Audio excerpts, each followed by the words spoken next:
Hello and welcome once again. This is Phil speaking on behalf of Phil and Dave. Dave's here. Don't be alarmed. Right now I am. But we just wanted to, this is future Phil and future Dave coming back to close the loop on the Christmas classic. Last week, we talked about Love Actually, but right now Dave is traveling. I am. As you are listening to this, Dave, I'm in New Zealand, and oddly enough, people here actually just call it Zealand. it's the old Zealand. Well, to them it is. Yeah. But it's new to me. But if I'm there long enough, I'll start calling it Zealand. Okay, good to know. Yeah. Well, if you stay long enough, I think you become an honorary hobbit. I think that's the thing in New Zealand. That's what I always wanted. Absolutely. So we're here to tell you that this week's episode is a re-release of a Christmas classic. We've established last week, of course, that this is a Christmas classic, Elf. Yes. From 2000. Well, I'm giving it to you. You gave it to me. I'm giving it to you. I felt bad. So I'm going to give it to you. And you gave it to me, and folks, we're giving it to you. So enjoy the listen. We'll talk to you. We'll talk to you again. Live. Recorded. You will have a new episode next week. Yeah. It'll drop. That's what they say in the business. That's right. A new episode drops. Yeah. Correct. Next week. Next week. Hello and welcome to Off the Shelf with Phil and Dave, the movie talk show where each week one of us takes a movie off our shelf, presents it to the other, and discusses it at length.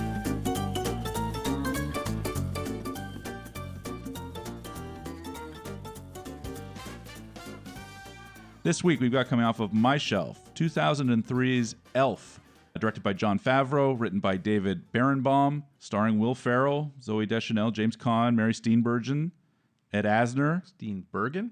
Virgin? I don't know. Soft Steenburgen? G or hard G? It's a question for the ages, my friend. David, welcome back. Happy holidays to you. I have to ask Ted. Yeah, Teddy will know. What brings you by? And how's your week? And how's life? And how'd you like the movie? Have you seen this before? Yeah, I'm good. I'm going to keep it coming. Keep it. answering. Slow down.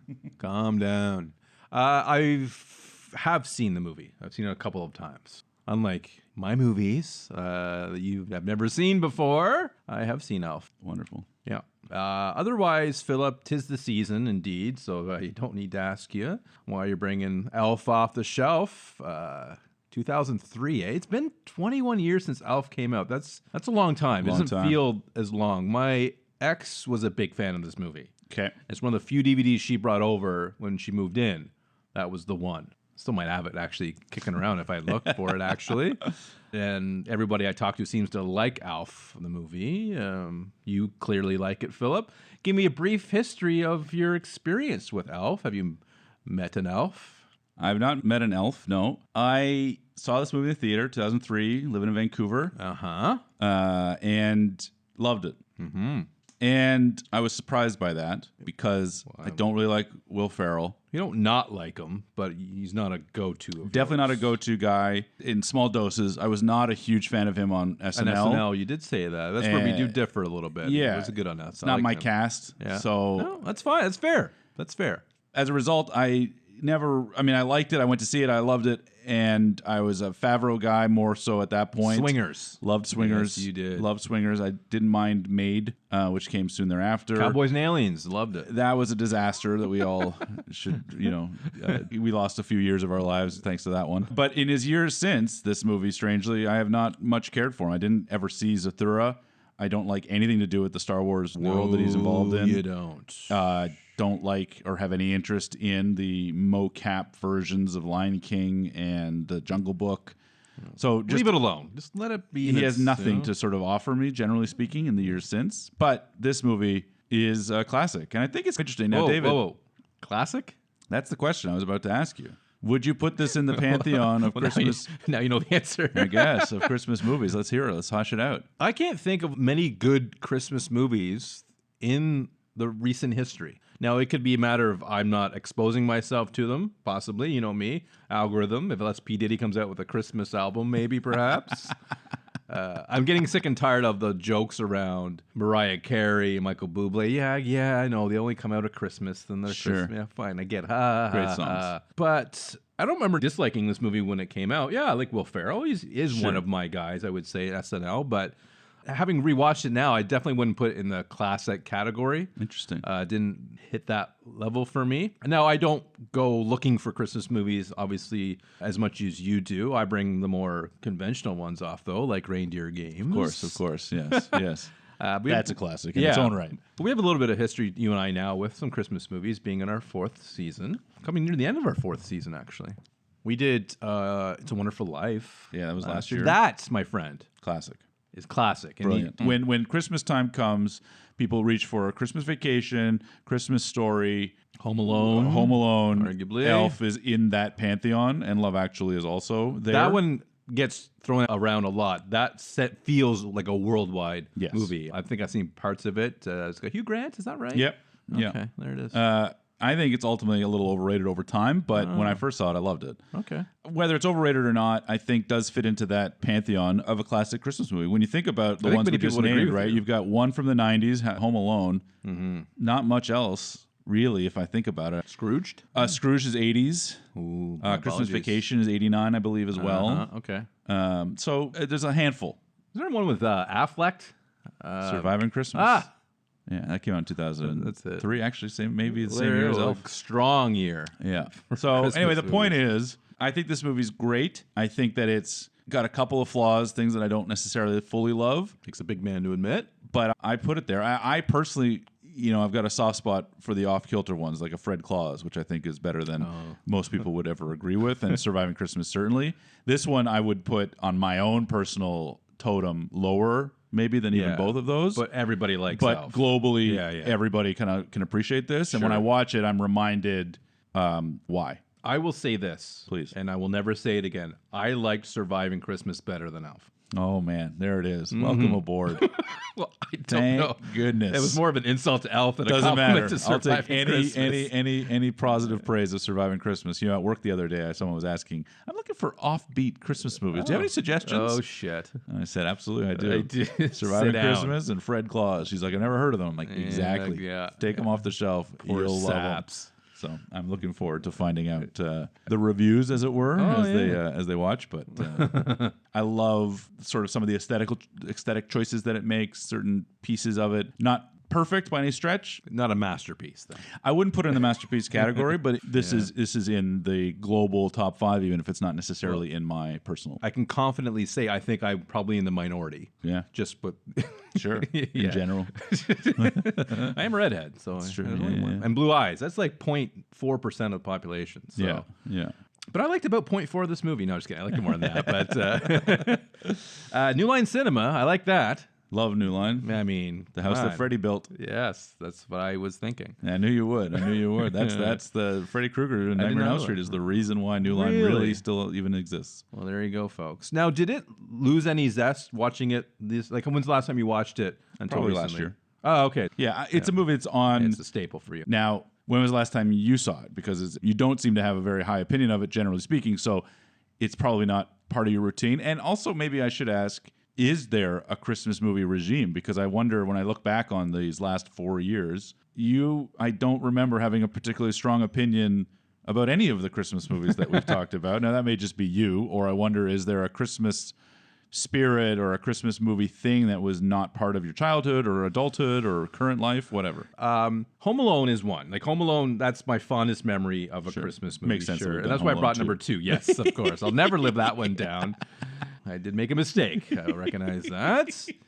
But when I was a kid, it was more I was really small. It was like the Rudolph claymation sort of stuff. The stuff that's been really outdated. Sure. Yeah, the Rankin Bass movies. Yeah. So that's really my exposure to it. Mine was more of the sound. So there were Sesame Street Christmas records. Okay. The Muppets. My brother's a big Muppets guy, so we watched the Muppets Christmas movie. But that's really it, other than what we've shared together. It's not really something that I go looking for. I love the spirit of Christmas. I like the feeling of it, but I don't necessarily like it in movie form. I think it's probably because it's too tropey for me. It's too okay, well, I know what's going to happen. But that's obviously not. I'd rather watch a Die Hard movie. And, there you breaking go. all the rules. Well, let's not get into that conversation. Is Die Hard a Christmas movie? Because Bruce put that to rest during his roast. And what Bruce says, it goes. But was he really there in that roast? Yeah. I think he was. Oh, come on now. He was. and he still is, at least in our hearts. So it's not Christmas movie. So you're not bringing Christmas to this movie. You're relying on this movie to bring Christmas to you. Yes, in that's some what ways. I'm doing. Yes, and it fails miserably.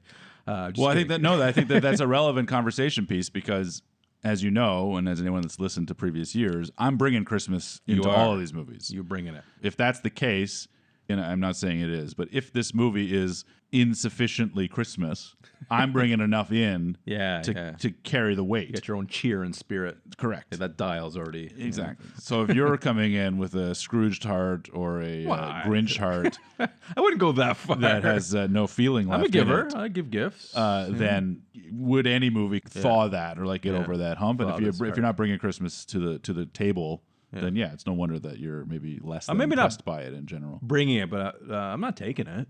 I'm trying to steal the joy from it from myself. So. No, I appreciate that. I mean, as a Jim Carrey fan, I know we talked about me being more of a let me see what he can do so I can repeat it. Mm-hmm. I don't think I've even seen The Grinch, but I had no desire to see it because it sucks. Well, it's a terrible movie. Okay. But did you watch The Christmas Carol?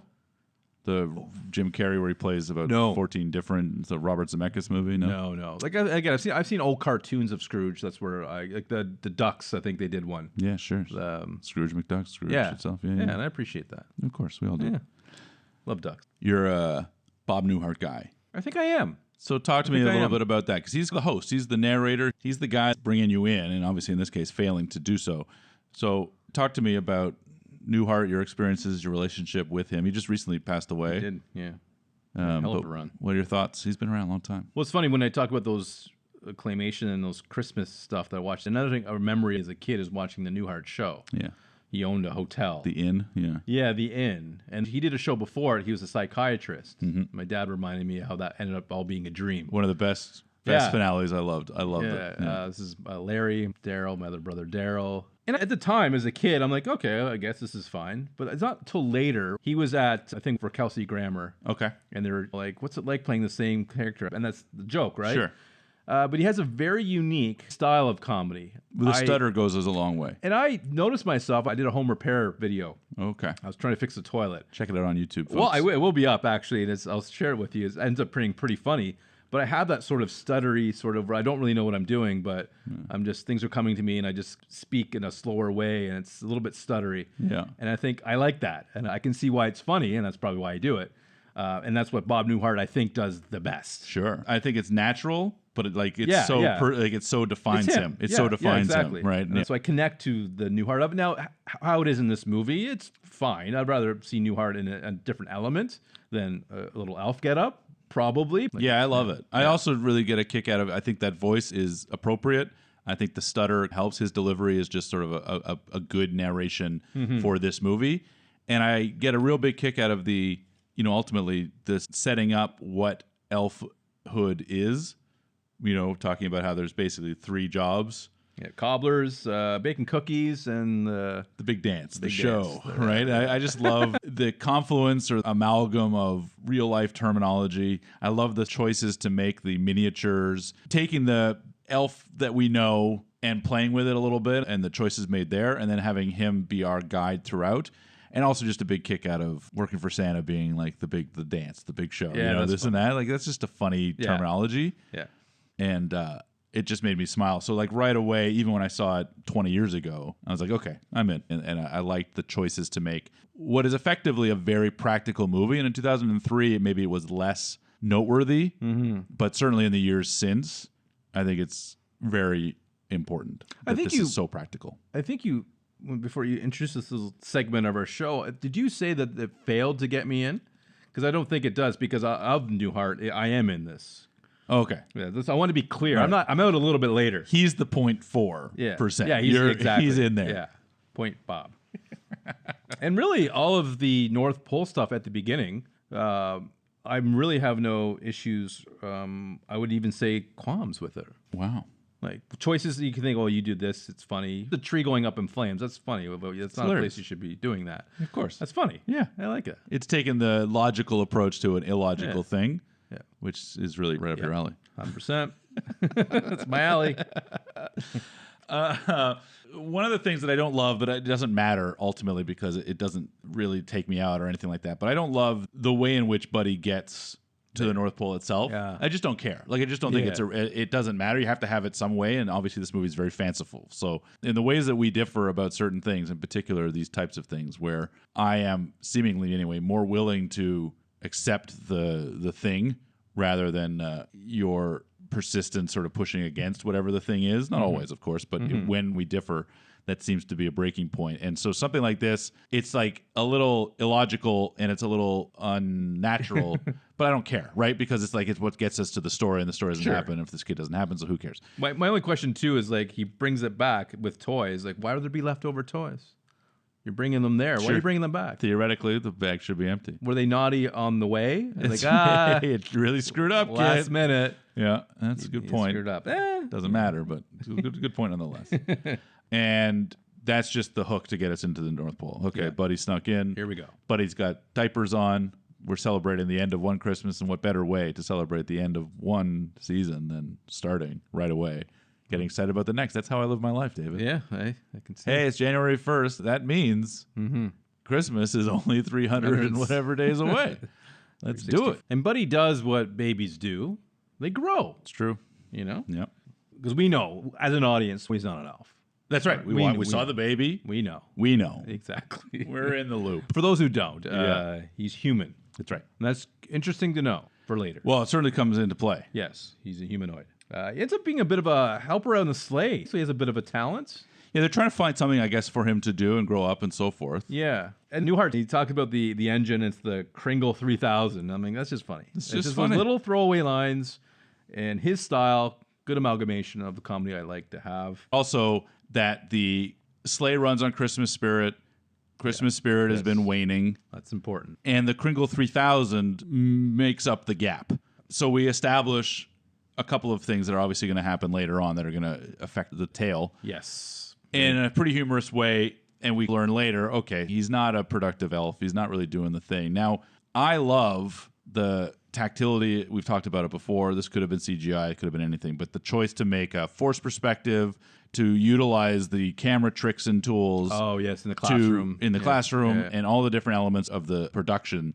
I so appreciate it, and I think maybe part of why this movie continues to hold a certain affinity for me is in a way in which It's a Wonderful Life, Scrooged, Christmas Story, these movies, to a lesser extent, Fred Claus, because Fred Claus uses a lot of CG to do the mapping of the faces on the elves and things like that, if you recall. But this, for the most part, keeps it pretty low-key, exactly, until the sleigh itself is flying. I get that. I think goes a long way to endear this movie to me anyway. And these North Pole scenes, I think, really deliver, in particular when he's trying to use the washroom or in the classroom or in the chalet or the house when he's listening to the elves bitch about him a little bit. That you was know, mean, eh? I mean, they were not very pleasant, as elves can be, I suppose. Well, they got a history. But I do like that. And obviously, when they're in New York, it's not necessary anymore. But I love what they do at the North Pole.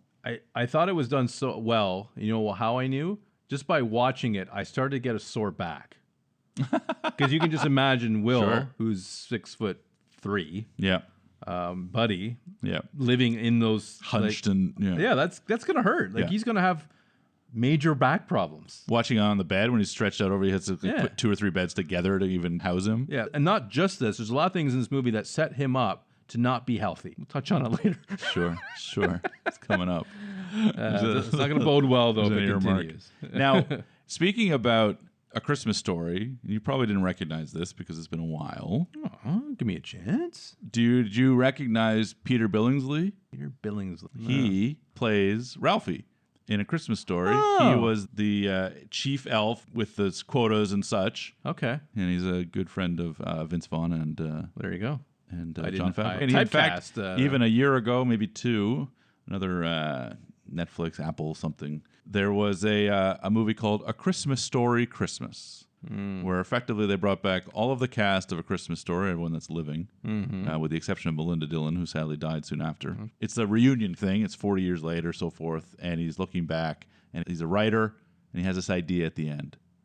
I'm going to write a book about the time I got a Red Ryder BB gun, the greatest present I ever had, and sort of presupposes that at the end of this movie, he is narrating in the beginning of A Christmas Story.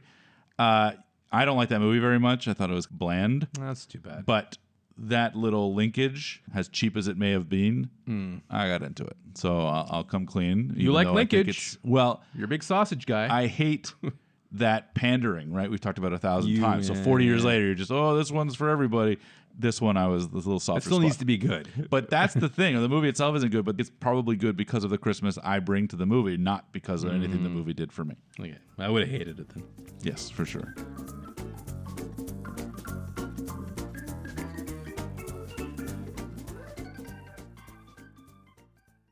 Susan Wells.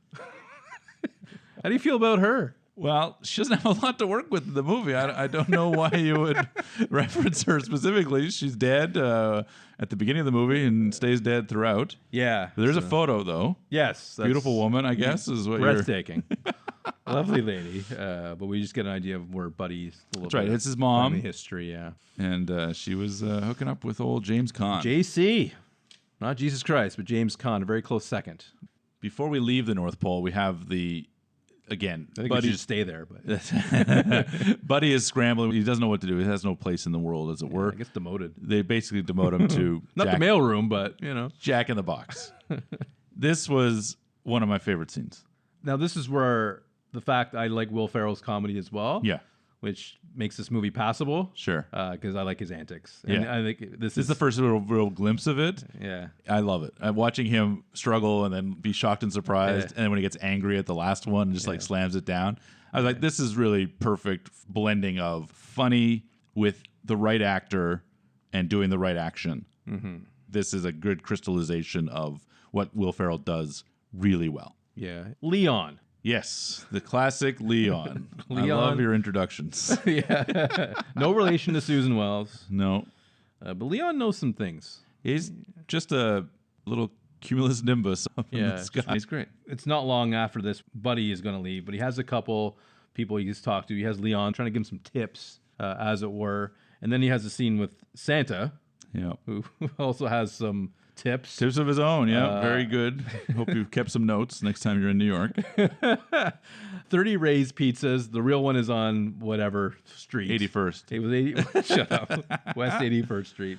Which is funny because that's just... Well, that made me chuckle because we spent, 40 years ordering from the original Joe's Pizza. Yeah. And then when I was in New York, coincidentally, there was another sign in Soho that read Original Joe's Pizza. And I thought, someone's lying. Not, yeah, exactly. Something's not up.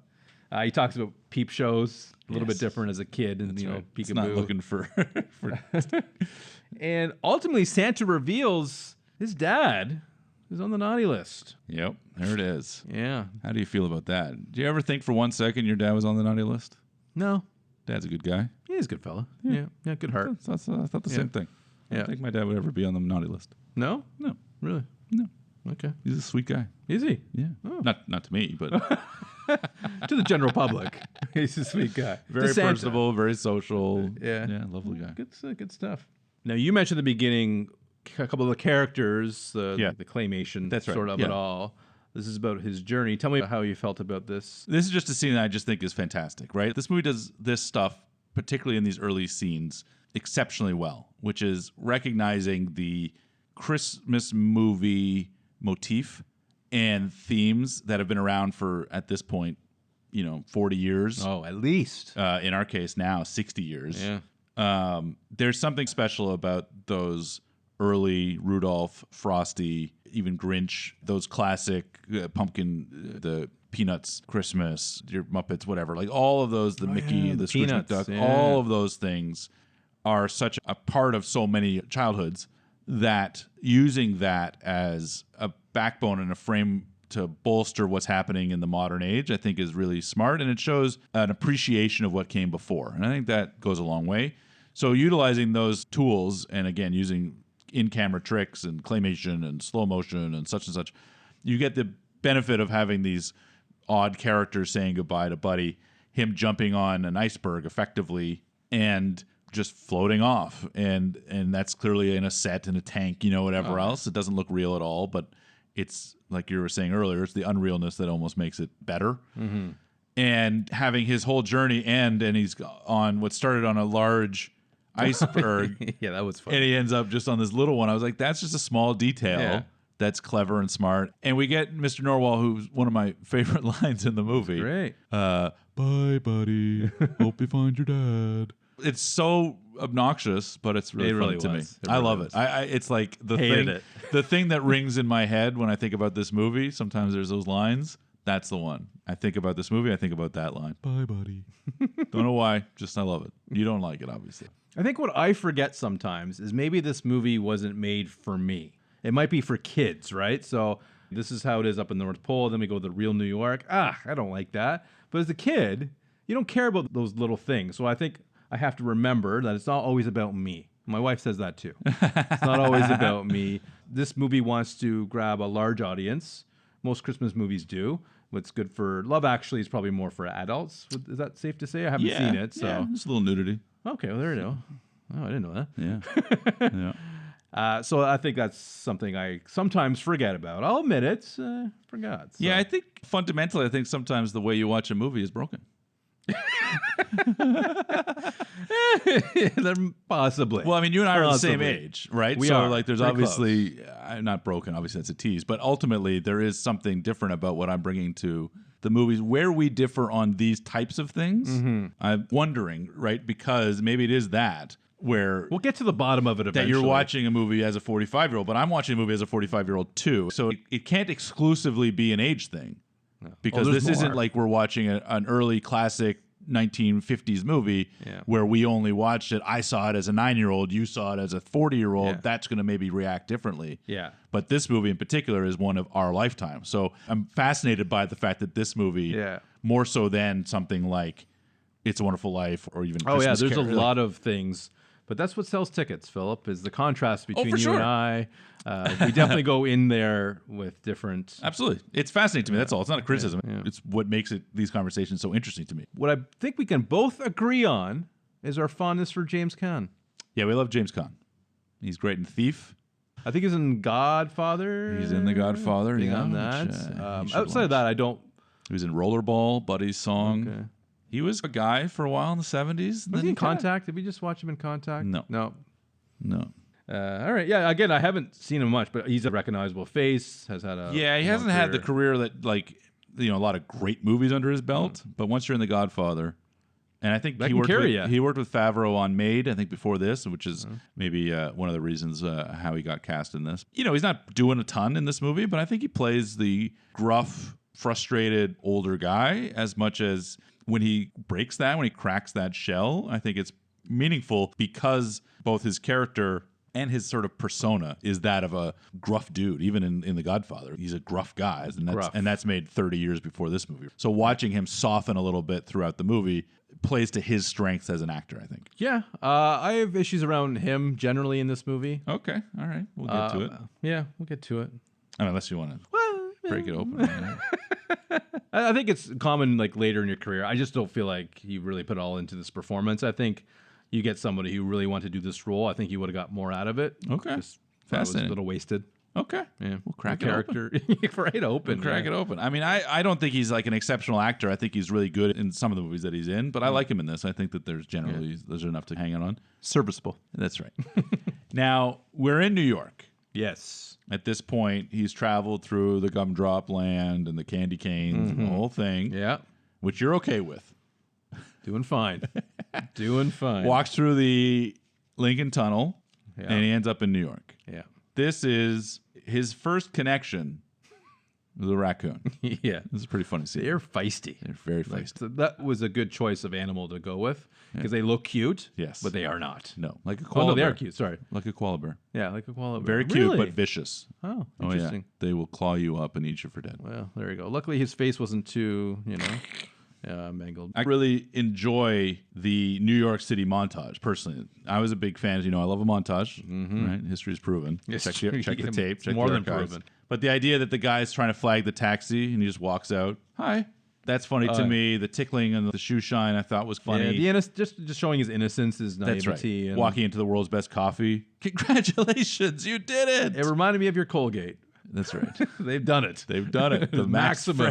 the maximum amount of freshness in one tube. I get the feeling that a lot of that stuff was stolen, which is to say it's not set up. It's like, okay, we're going to let Will Ferrell wander around New York, set up a few cameras, and he's just going to have fun with the stuff. Yeah, I can see that. It didn't feel scripted. Maybe it is, obviously, but the way that the people in those scenes react when he's taking the leaflets or whatever else and stuff, I just felt like all of that feels like this is... That Will do his thing. Yeah, for a little while. Anyway. I don't know how... cook. You probably know better than I don't know how Jon Favreau operates. If he gives those leniencies. Some directors are very controlling. Yeah, I'm not sure either. Yeah. Maybe in the Star Wars. Yeah, do what. We'll see what works. Yeah, use the Force. Don't use the Force. I don't care. We'll see. We'll see what. Short version is nothing is working in that particular. It doesn't work. Have you ever chewed gum that you just see? Yeah. Okay. But not since I was a child. Okay. Right. Okay. Not as an adult. So you saw the and appeal. not on a subway, obviously. Yeah. But like under a desk, or something, maybe. Yeah. So you saw the appeal. I can appreciate it. Yeah. Yeah. It's just dry and there's no flavor left. Well, I would again, 46-year-old brain thinking here. So Sure. maybe I don't have a memory of that. I never did as a kid. So that's what you think. I don't. Your mom told me. Yeah, maybe I have to ask her. Yeah, I mean, it's not something I did all the time, but it's not unheard of that somebody as a kid would do I'm that. glad you And the did. idea is that this guy is a child. Yes. He's No, I get it. I get it. I don't think he did. So we've established that you've chewed someone else's gum, but have you been to the Empire State Building? Yeah, a couple times. Okay. I was just there in April. So, Okay, that's right. You were. but the first time I ever went was in 1997. And I had gone with my parents, and my mother, not the most adventurous woman, let's say.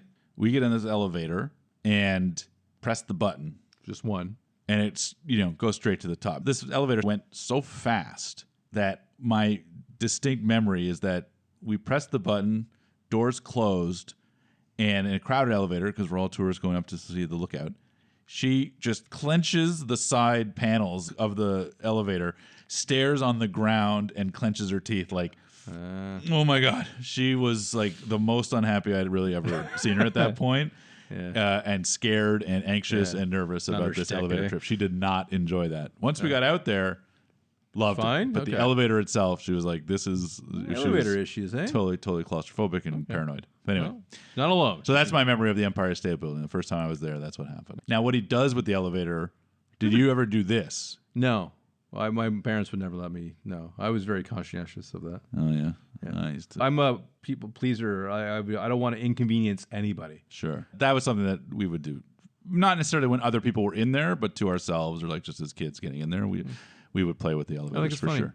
I think it's funny. My brother used to be really bad about, he would take me to the basement of my aunt's apartment and then throw me out of the elevator, immediately close the doors and go up. So I would be in a darkened laundry room Oh, that's basement, nice. and he would just say something Scary. scary, Yeah. play some music, hum some tune, something that triggered my brain, and then elevators Yeah, gone. I like that because that's creative. That would really, That's more than it just really pressing fucked some me. buttons. He's putting some thought into Yeah, this. yeah, it really traumatizing. That was really terrible. Now he gets up to the elevator, and James Caan, we meet him, and Yeah. He's doing his thing. he just thinks, okay, let's just do this thing. It's a singing telegram. It's something. You're dressed as an elf. Do something for me. Sing. What do you think of the song? Will's always been good at sort of the singing like that. Sure. So, Singing. yeah, making it up as he went. So I figured he just did it a bunch of times. It's Will being Will. That's right. And they throw him out. You guys are so strong. It's a great line. Well, he wasn't wrong. And they throw him out and they say, get back to Gimbals. Now, Gimbals doesn't really exist. It's Macy's, Oh, I didn't know that. I thought it was a real thing. largest department store in the Yeah, it's in huge. the world, or maybe Yeah, at yeah, least no, in it's the up country. there. Now, this is where Christmas really kicks it up a notch, right? We've got the decorations, the mall atmosphere. I said this the other week to somebody. I love going to the mall at Christmas time. Oh, I would agree. And some people were like, I don't want to go. The traffic is terrible. The crowds Yeah, are that's the one crowds are terrible. This and all You this. go on a Wednesday afternoon, you're fine. I love everything about it. I want it to be the busiest it could possibly be. Okay. I think it's great. But I love the Christmas music pumping in. I like everything. So watching him interact with this thing and taking the perfume into his mouth as Banaka is genius. But just that Christmas vibe. Now, you're not a Christmas guy, so it's a challenge. I don't say I'm not a Christmas movie guy. Sure. Was the movie able to capture the essence of Christmas at the mall? I would say yes. And I would say I'm with you. other than my little bit of anxiety around crowds. Okay. As I've gotten older, I don't love it. But if I'm going to be in a crowd, I was like, had to be, probably at mall at Christmas would be my choice, actually. It's a good one. Yeah, it is a good one. Because the spirit of it all, and everybody's like, you know. Yeah, I used to be one of those Christmas Eve shoppers. Oh, wow. As it were. Okay. Questionable. Times have changed. We'll never do that again.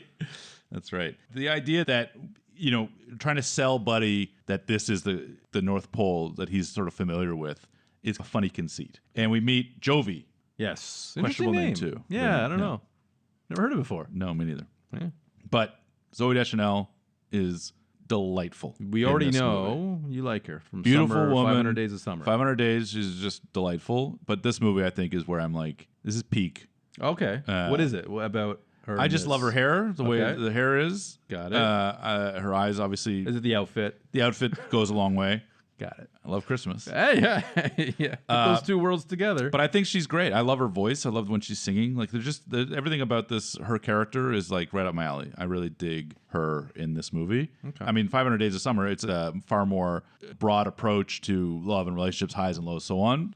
This is a pretty one-note character, which is fine because the one note is Christmas. Right? Like, it's fine. She's not sassy. She's not like, she's a little bit cynical, but not too bad. She usually she's does willing to go cynical on board. Exactly. really well. Exactly. She is, if you can believe this, in an episode of Frasier. She played Ross's cousin. Okay. And she's a fun character. It makes Ross feel really old because she doesn't, do the things. Anyways, she's great. Yeah. She's just great. Yeah, I find her. I really liked the first couple seasons of The New Girl. Like most sitcoms, it just dragged on too long and lost some steam. But I like her in that. So she's really great. And Buddy takes it upon himself. If it's going to be the North Pole, he's going to make it the North Pole. So he stays after dark and starts putting together all of the. Oh, yeah. Right. All of the decorations, building it up, the Lego, the Light Bright, Light Bright, the Etch-a-Sketch, all of those things. I thought really great. Really great use of all the sort of tools around the mall to make it something really special. My favorite moment of the movie, really, maybe my second favorite. Okay. Choose wisely here. Both involve singing, one. but this one in particular. I sing Christmas music all the time, as you know. I sing it, I hum it. It's in my head all the time. It's on my playlist, quote unquote. Yeah. So the fact that it cuts to her just singing Baby It's Cold Outside with a beautiful voice and he just mumbling along like you can't even contain yourself. I love the buildup of that little scene. It's got nothing to do to me with like shower, not shower, creepy, not this creepy. Is the bathroom scene. Yeah. Just the idea that Christmas music is that powerful, just it makes me really smile. I like the drummer boy. Dump the Tum Tum, that one. Yeah. Featured not in this movie. No, it's not. And that's why probably I didn't like it. There it is. There's a couple Christmas songs that I like. Yeah. That didn't make the no cut. No love, Favreau. Where you been? No, yeah, he doesn't get it. Doesn't get it. We got Santa showing up on the day. Is it Santa, though? That's the question. You talked about this movie's made for kids. There's an argument that says the scene in which he rips the mask and the beard off of a mall Santa could traumatize some children. Absolutely. Expose the children. Yeah. You sit on a throne of lies. You smell like beef and cheese. That's pretty powerful stuff. But I think it's interesting that the movie blends those two things, right? He wants to expose it, needs the joke, but then also it's playing for laughs and kids, and there is a real Santa. So anyway, I thought that played really well. But more so, I just love the sincerity by which Buddy attacks this Santa. It was like just trying to do his job. Yeah, I'm just surprised that Christmas is hanging on for kids. I don't know where we're at compared to where we were as kids. Like if the age of realizing Santa's not real has lowered from like 11 to 9 or whatever it was, 9 to 8. I kind of like to know the stats on that. That's interesting. Yeah, it's a good question. Yeah. And also, did you know, and I won't spend much time on it, but did you know Christmas was basically invented by Coca-Cola? Well, the modern look of Santa Claus is invented by Coca-Cola, not Christmas in general. A lot of it, though. Sure. Yeah. A lot of the iconography, for sure. Yeah. Like the time of year? That's not Coke, though. Yeah, it is. Check it out. Q4. I mean, we all know Jesus wasn't born that day. Mm-hmm. We know that. We all know. Well, Robert Zemeckis didn't know. Just saying. If you want to go back and witness the birth of Christ, he punches in December 25th, 0000. Fair. That's a funny thing. But anyways, I just learned about this whole history about Coca-Cola and Christmas recently. A documentary thing. It was quite interesting. Now, I don't know all the ins and outs of it, though, but it was quite an interesting thing to hear how Coca-Cola influenced certain things, elements around Christmas. Absolutely. I mean, the Coca-Cola commercials were always like my favorite. I don't even like Coke. Now that makes sense. So like there is this whole system into Santa and Coke and the imagery and the iconography of Christmas time, but I eat it all up. So even though I'm not a Coke guy, I can really get into it. Cherry Coke? Do you know? I love cherry Coke. Strangely, I'm a Pepsi guy, as you know, and I prefer cherry Coke to cherry Pepsi, but everything else Pepsi is the way I go. There you have it, folks. Yeah, mark it down. One last question before we move away from the mall. Please. Because we're going to move away for a bit, I believe. Yeah. Who showers in the mall? I don't know. Well, they at least explain Before they did explain it, I'm thinking, this isn't right. Yeah. You know? And it almost took me all the way out. Wow. But it brought me back in with my water's cut off. Yeah, okay. Phew. Yeah, thank goodness. Imagine if Birnbaum there didn't fill in that gap for you. It is funny. Will sleeping in the window was funny, too. Yeah. Because that's a nice touch. Yeah. Why is anyone sleeping in the window? That's the question. Did you have one of those Etch-a-Sketches? Like he does the Mona Lisa, which is silly, but Yes. Yeah. I had an Etch-a-Sketch, absolutely. Dumb question. Yeah. Of course. Pretty common. In your mid-40s. That's right. Canadian. White guy. Privileged. That's right. Of course you had an Etch-a-Sketch. Stupid question. Yeah, I loved it. It was a lot of fun. I gave up on it pretty quick because I was like, I can't get this to work as well as I would like. You know, they're like, oh, you can draw so much. It's like just a bunch of straight lines, and it failed.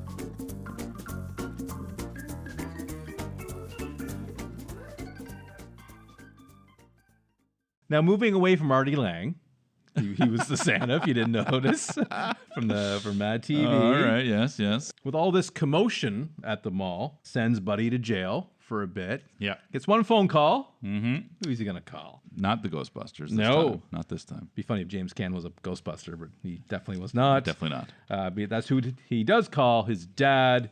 And, of course, he comes, bails him out.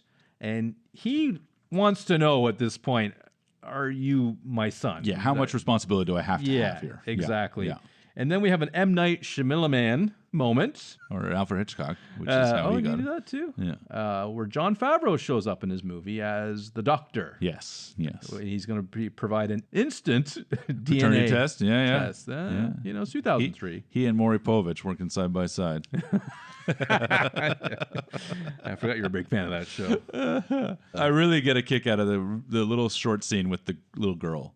One of the things that I love about Christmas is probably things like this scene talks about, which is the innocence of a little girl that has no questions about it. This guy's dressed as an elf in the middle of New York City. Perfectly normal. Just does not question it, has no cynicism around it. Yeah. Thanks, buddy.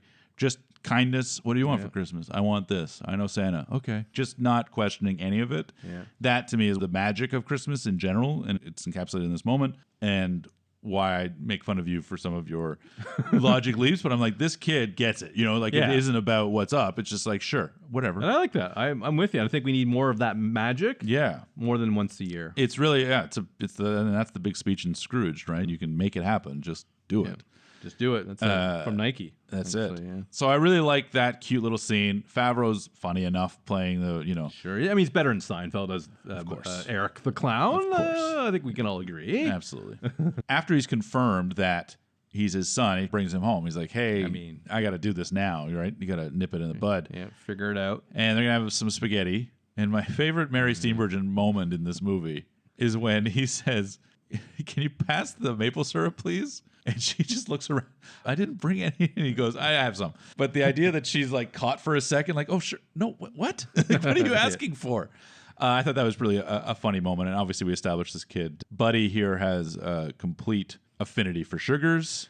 You're a calorie counter, so this is probably a nightmare for you, drinking a whole bottle of Coke like that. I mean, yeah. The whole thing about his diet. Yeah. That's the breaking point? Are we getting there? We're getting there. Okay. It's played for laughs. Of course. I like funny. Sure. But I get the sense like this has been his diet. So he's 30? Sure. Here? Yeah.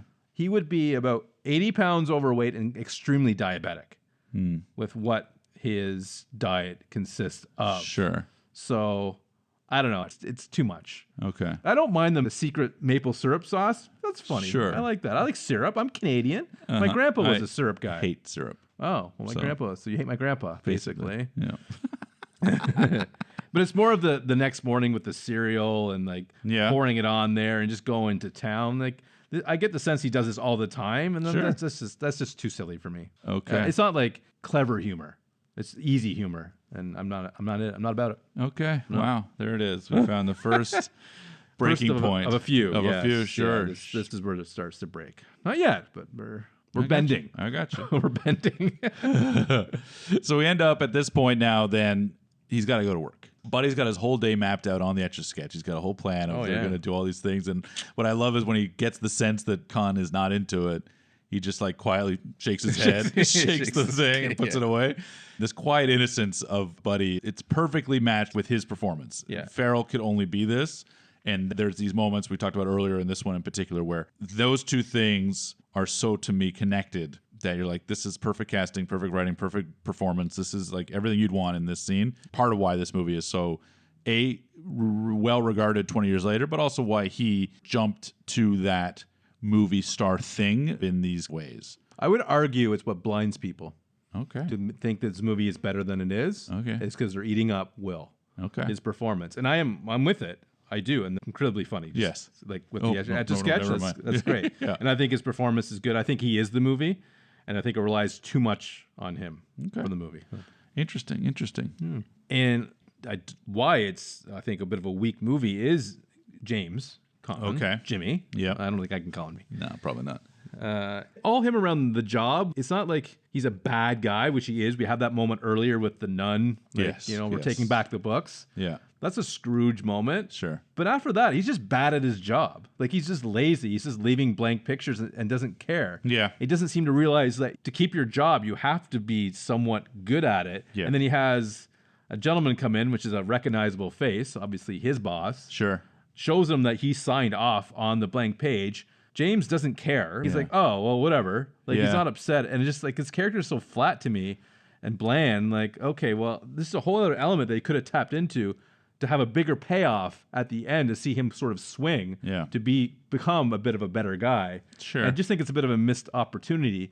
There's some hijinks later with a character that is fun, but here he's not taking it serious at all. So he's not really a jerk. He's just bad at his job.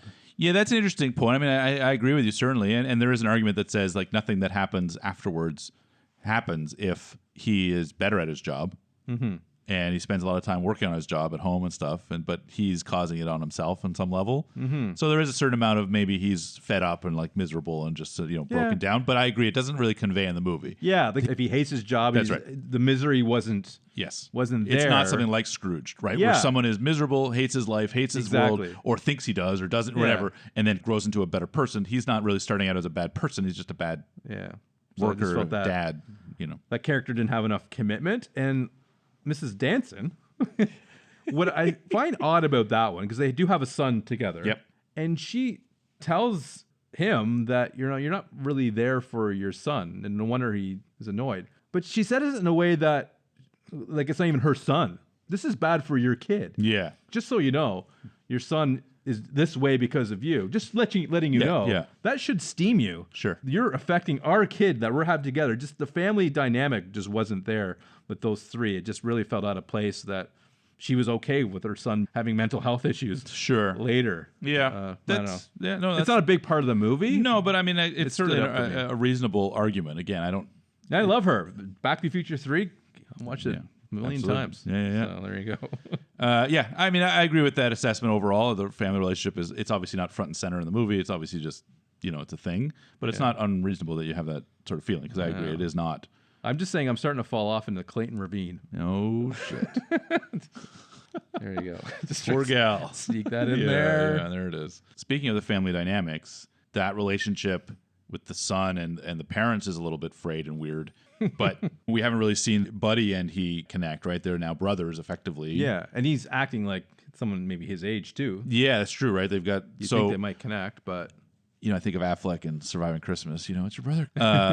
But they're trying to engage, but he's not really feeling it. Yeah. I just think he's weird. Yeah. So tell me more about that dynamic. Well, I like that, and they need something to bridge it. Galvanize together. Very good. Very good. Galvanize. And they do. And they choose a snowball fight. Yeah. This is where I'm almost broken here, Philip. Oh, wow.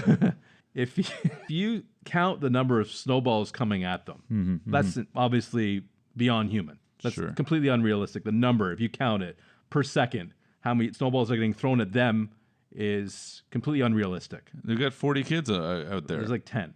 Check behind the guy. No, check it. They're all coming from that direction. Like it's Sure, like sure. It's like a tennis ball machine. Gotcha. It's just on automatic. Yeah. Okay. If that's not enough, then we have the retaliation, which is going to connect them, which is good. Mm-hmm. But then we have Buddy's arm become superhuman. Yeah.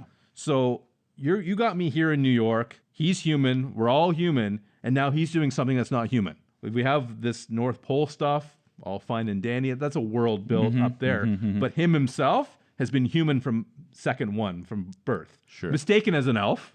For Right? sure, but not elf-like qualities. Yeah. But he is human. So I don't know how you can explain that rapid arm movement. And he's just whining them. And I think it's unnecessary. Sure. Because I think you can still show him throwing them quickly. Sure. Without becoming BS. Or even hard because he's 30 years old as opposed to 15 Yeah, years old. exactly. Sure. That's all I'm asking. Maybe keep, an ice keep ball. it grounded because you've put us in a real New York for a reason. Yeah. And now you're taking me out of where the setting that you put me in. So Interesting. not a fan. At this point, this is where the worlds are colliding. Sure. Yeah. I have I really like that scene. That was kind of cute. You probably but would. I And this is just doesn't exactly. It doesn't even register that would be when I hear you. yeah. I'm like, yeah, that is unrealistic. Yeah, thank you. I don't care. No, you don't care. Like it means nothing to me that it is. I just but care more than you. I guess that's the Just in takeaway. general. Yeah, No. you're a feeler. Maybe when I first saw it, I rolled my eyes at it, but it isn't enough to like really affect the overall quality or appreciation of the movie personally. Noteworthy.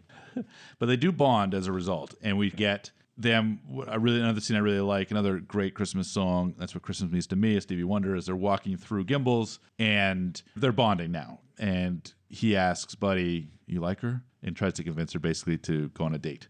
I thought that's a cute moment. I think it's cute. I just would like it better if there's actually any chemistry. We're coming off of a strong week of Chemistry, Matt Damon. sure. Emily Blunt. Yep. Maximizing chemistry level.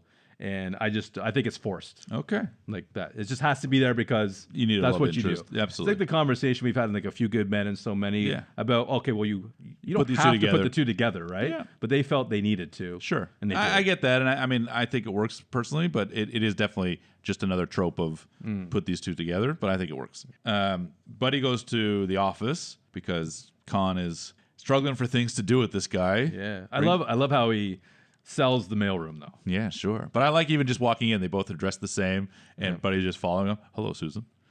Hello, Dion. Like, that's clever to me. And then, sells the mailroom as if... It's a fun place to be. Greatest place. Yeah. And he makes it fun. The suck machines. Oh, yeah. That's really great. Yeah. And- The ex-con, That's right. work release guy, Absolutely. little sippy poo. Makes me laugh. I love syrup. Yeah. You're so strong. You're my best friend. You're my best friend. That's it. It's a That's short it. moment, but it's funny. It's I really like good. it, yeah. It's really good. We get to meet your favorite sidekick. I couldn't even remember his Couldn't name. even remember his name. Andy Richter. Andy Richter. And the great. Yep. Your best friend Conan. Yeah, I do. He needs I friends, love I've Conan. heard, Shout out to so- Conan. Love you. Love you, Sona. Gorley. Oh, yeah. But I think it's cute when he has to drink out of the coffee, and at first there's coffee in his office, and he's just like that's me drinking coffee. I absolutely hate the taste. do. And then he gets the syrup. The idea that he gets syrup in his coffee, different story. Different story. He's got a much different reaction down there. It's the good stuff. Yeah, I love that scene. You're so young. You're just so young. You gotta get out of the flow. Yeah, no, you gotta get in the flow. It's the other way around. Anyway, just makes me chuckle. I like mailroom scenes. I think about the Hudsucker general? Proxy. Absolutely. Really? Hudsucker Proxy is one of my favorite mailroom scenes. Have you seen the movie The Mailroom? No. Check it out. It's really good. Okay. Yeah. Anyway, so I really like that. I think that works really well. Now we've got Date Night. One of the world's worst movies, by the way. Steve Carell. Yeah, bad movie. Is I it wouldn't you that watch told me that? No, Dinner for Schmucks is Okay. the Steve Carell movie that I will not ever ever think about again. What are your thoughts on the Date Night, though? It's sweet enough. Like Taking her to the world's best cup of coffee? That's a little callback? That's genius that is to a me. nice callback. I did appreciate that she's drinking it. This is shit. Yeah. This tastes like a bad... Oh, it is a bad cup of coffee. You know, it's hearty. I really enjoy it. It's the Christmas spirit, man. You're getting into like Christmas trees. He's mesmerized by one. She takes it to another, and then they end up at the Rockefeller Center, big tree in front of 30 Rock, where I did a tour last time I was there. Great show. Skating on the ice in front of it. These are magical Christmas, New York imagery that's as perfect as anything I can imagine. So to me, it's like these guys falling in love. That's how you do it. I will. to me. I will admit, Or in a trunk, one or the other. You put them in a trunk, or you put them ice skating in New York. Those are two things. you do a date like that, you're gonna get some points. That is a good date. Taking someone skating, you got some here in Canada, beaver tails. I don't know if that's just a Canadian Just thing. Canadian. They call it elephant ears. Cinnamon, it's delicious. Yep. But if you get a really nice winter date of doing things, I think that's special. Pretty And I magical. like that, and I enjoy it myself. There you go. Have some cocoa, perhaps hot chocolate, maybe whatever your fancy. Maybe if you don't like coffee. Sure. Mini marshmallows? Yeah. But what I found a little bit more interesting than the date night, they got to bring somebody in because we've established James sucks at his job, but now they have to get one out by Q1 coming up. Yep. Got to work Christmas Eve. Sucks. They keep talking about this guy, Miles Finch. Yep. They got him on the phone. Very temperamental. Very fussy. But we don't have 71 degrees. But we haven't seen the character yet. And then we meet Miles Finch, played by Peter Dinklage. It's a great scene. great. Just the innocence of Buddy Sure. coming in, which is completely not looking for trouble at all. Yep. This is where I think that's really well scripted, the insults and just Miles Finch. It's a fun scene. Yeah, I think it's hilarious. And I think that it's extra funny because the innocence of Buddy is so clear, right? Say it one more time. Call me an elf. He's like, okay, okay, yeah. you're an elf, right? There's zero guile. Like it is just, you're an elf. Okay. And You know? and you have a throwaway line like, maybe he's a South Pole elf. Yeah, that's right. Like, what does that even mean? Yeah, like he's an asshole and they're all jerks down there. Yeah, I really get a kick out of that scene. I like how feisty the whole scene is in the end. Yeah. And how Buddy just so innocently is just like, hey, you must be an elf, right? Like there's just no excuses. But it does lead to some shenanigans. Dad gets mad. Dad gets mad. very mad, basically Well, throws him out. And then Richter comes back and he's got the notebook. So they've got a little bit of an edge. Yeah. But Buddy's gone. Buddy's off the... Yeah. He left an etch-a-sketch. He did leave goodbye an notes, Etch-a-Sketch, which I love. I assume, yeah. It's that point in the movie where we have to have our sort of moment before we get back up. Now, I did have a question around Dinklage, who's very happy with his 70-inch plasma TVs. Plasma. I was thinking, Yeah. I didn't write it down, but just made me chuckle. Yeah. I was like, come so far. yeah, those days are. I never had a plasma. I was an LCD guy. Okay. Just so you know. Yeah, no, I bought a plasma, but I returned it. That sounds about right. And then between you and my wife, returned many things. And then I ended up changing it around. So at this point now, Buddy's off on his own, but we get Mike. Is it Mike, the other son? Yeah. Yeah, he comes to his dad's work. Yeah. On his own, which I thought was a little peculiar. It's New York City. New York, you do what you want. Okay. But the idea is like, okay, Buddy's gone. We need to fix this. Yeah. James Caan finally breaks the spell of this thing. He's like, you know what? I'm out. Up yours. Yeah. But the way he delivers, don't talk to my kid like that. There is a mumble. There is a bit of a lack of energy, let's say. I don't mind it so much, but every time I watch it, that's a moment you've talked before, not really loving that performance. Yeah. That's the only moment in the movie where I'm just like, don't talk to my kid. Yeah. Feels like you're maybe a little less than engaged. He phoned it in, dude. Yeah. Come on. But Buddy now is on the walk, basically. Central Park? Central Park, and he sees Santa. Ed Asner. Ed Asner. Yeah, There he is. And he crashes in the middle of Central Park. Hey, it happens. Thank goodness Buddy is there, and they get a little moment of reunion. Yeah, contrivance. Bullshit. What are the odds? Luckily, he's an engine repair elf. That's right.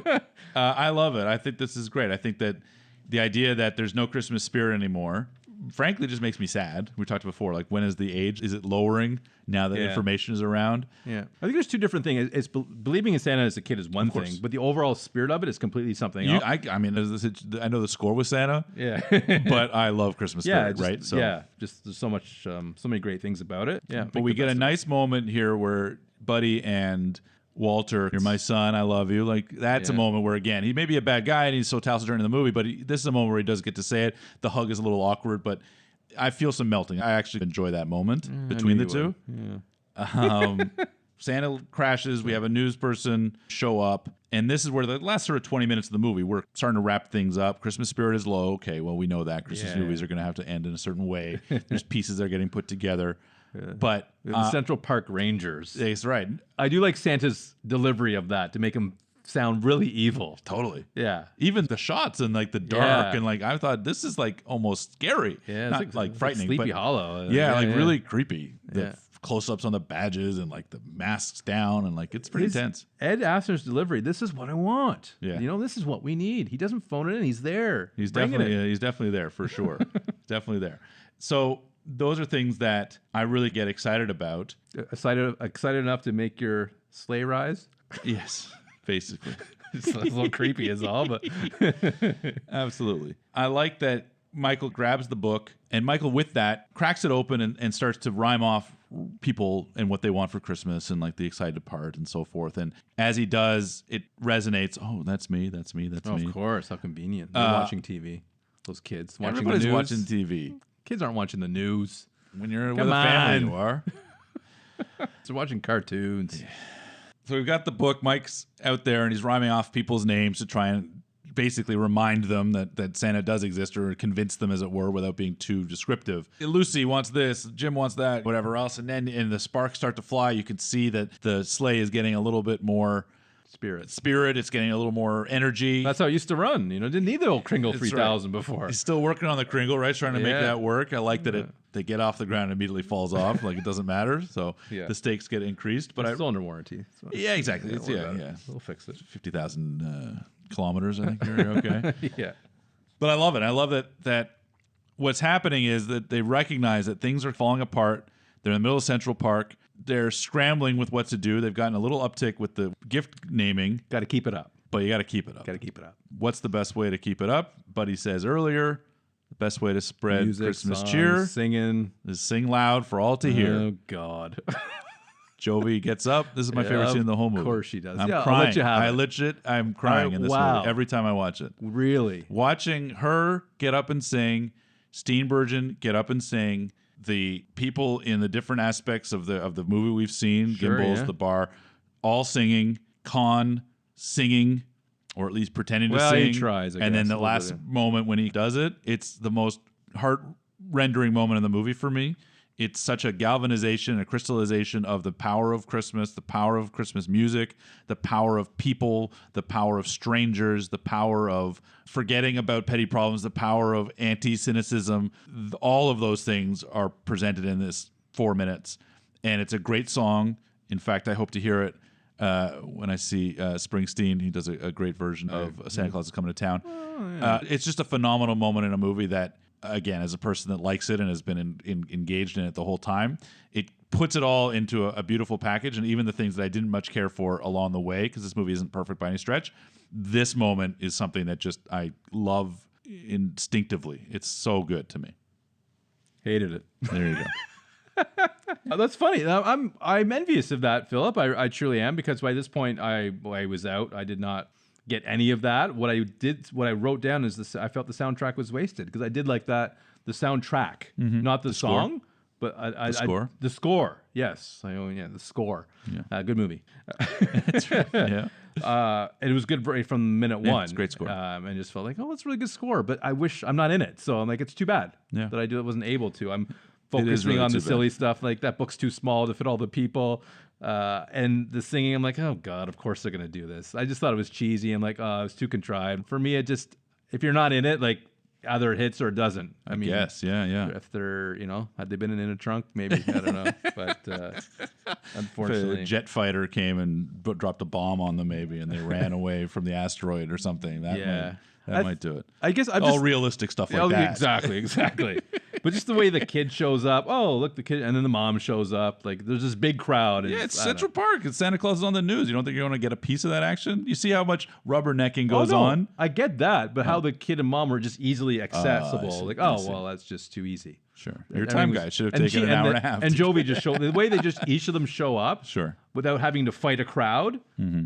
Wow. Then the news reporter, your husband, your boyfriend wants this. She wants this. Yeah. She wants the engagement ring. And she just looks it up. Oh, there you go. It's in the book. That's Christmas, man. That's the whole thing. You know how many people live in New York alone? Oh my God. That book is way too small. Admit it.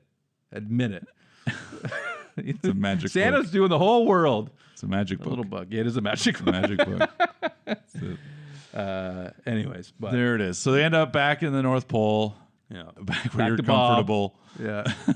Back to Bob. Back to Bobby. And we get a little bit of a wrap up. Walter publishes a book, which I really love, is the tall tale Yeah, I didn't Or mind the- that. Like, I didn't mind The short him- story of a tall story. tale. That's a funny, Yeah, funny it's his little story. nab. I like that. Like, I'm telling my story in a classroom. Yes. Yes. Yeah, I like that. There it is. Yeah. Ending on a high note, folks. Well, not quite, but there is the point where they have a baby together. you don't like that? Yeah. I don't know. Do you have any fucking reason why? Them together again. I didn't buy into their chemistry at all, so I'm like, that's just okay. Of course, I was happy with the book ending. The book ending. Yeah, like him reading the book, end it. That's it. You don't need to have a relationship or the family or anything like No. that. No. No. Okay. Not a family man. Family first is what I always say. I mean, any of these Christmas movies we've taken off, any in general, right? But particularly the Christmas movies, it's never lost. It's never waned. It's never ebbs and flows. I'm all in all the time. I think it connects to the best parts of me when I watch them, and that's been consistent around all the movies that have come off the shelf for that reason that we've seen. If you go back to the archives, they all have in these moments, as I kind of talk about them or think about them, emotionally powerful moments, even in a movie like Fred Claus, which is a throwaway hilarious, I think, at times, but convoluted, messy, 2 hours and something minutes. But there is always something, a kernel of hope, joy, excitement, magic, Christmas, beauty that I can hold on to. And this movie at an hour 35 doesn't give as much backstory to the families or histories of whatevers and whatever else, but the anti-cynicism, as I was saying, the buddiness of it, his innocence, his kindness, his sweetness, and then wrapping it into a Christmas bow with people that care about him and care about the season and care about life. Those are all things that I will consistently always have a soft spot for. So this movie, while not in my, there's a reason why it's 3 years in and we're doing it. It's not my favorite most Christmas movie by any stretch, but I think what it does, it delivers very well and continues to deliver 20 years later. And as I said, it was the last, I think, on some level, the last Christmas classic that people point to and go, this is a movie we need to watch every year. And there's something powerful of that. How about yourself, who's broken-hearted and broken man? No, I'm just kidding. What are your final thoughts on this? Yeah, just tough critic. Ultimately, I think we definitely got different endings out of this movie. I think for me, because of the other characters outside of Will, I didn't really feel that last 10 minutes earned because I didn't think Khan's performance was good enough to have that feel good. Oh, we're all coming together. We're doing this song. We're doing this. I didn't think anyone's performance was good enough to put us in that position. So I wasn't there in sync with the movie because overrated would be a term I use for the movie. And in my opinion, I'm sure I might be in the It's your minority of it. But again, I will not take it away from Will Ferrell's performance and Bob. So there are highlights within the movie. I just think when the world's blending, I just think it wasn't a good fit for me. So it didn't capture you. Didn't capture me. Yeah, there it is. That's ultimately what movies are supposed to do. And if they're doing them right, then they're connecting. And if they're not, then it's on you. So no, some fail, some succeed. We talked about this every other week. So well, we know from IMDb, no one's right, no one's wrong. No, absolutely not. It's all subjective, and you're entitled. 7.1 right here. I'll give it to you. 7.1. So there you go. Yeah. So, folks, thanks so much for listening. We do appreciate it as always. Please rate the podcast 5 stars in your podcatcher of choice. Subscribe so you never miss an episode. And the best way to share this podcast is to sing it loud for all to hear. So do that. Please. Merry Christmas. Good night.